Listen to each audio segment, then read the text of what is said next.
I'm Jackson Pearce and this video is about ghosts. Now, as a general rule, I try not to say things like, I don't believe in ghosts, because, I don't really know if they exist or not. It just seems very presumptuous of me to go around making declarative statements about things when really I have no clue.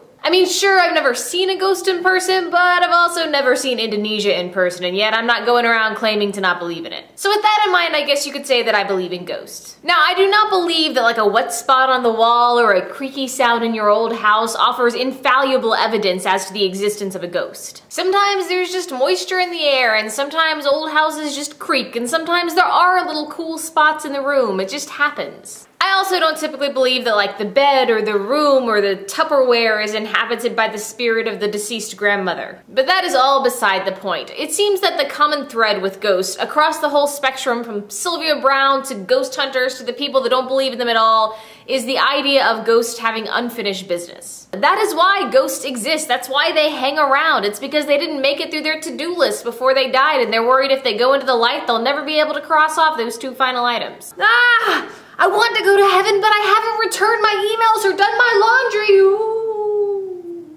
Actually, that is not true. The unfinished business is never something as mundane as returning emails or laundry. It's always stuff like, I never got to tell my brother that I love him, or I never got to go to the high school dance. In which case, ghosts of the world, I have a question for you. Who is defining unfinished business? Because if you are defining your own unfinished business and you feel you can't go into the light until you've gone to prom, I think you and your ghost therapist need to sit down together and discuss where your priorities are. What's more important, heaven or the prom? Having been to prom before, I gotta tell you, you're not missing much. Why do ghosts suddenly lose all the decision-making prowess they had as humans when they go all ghostly? Is my ghost doomed to wander office supply stores searching for the perfect ballpoint pen that I have yet to find? Is that gonna be my unfinished business? Am I going to lack the ability to tell myself, Jackson, forget the pen, go into the light. They probably have punch and snack cakes there.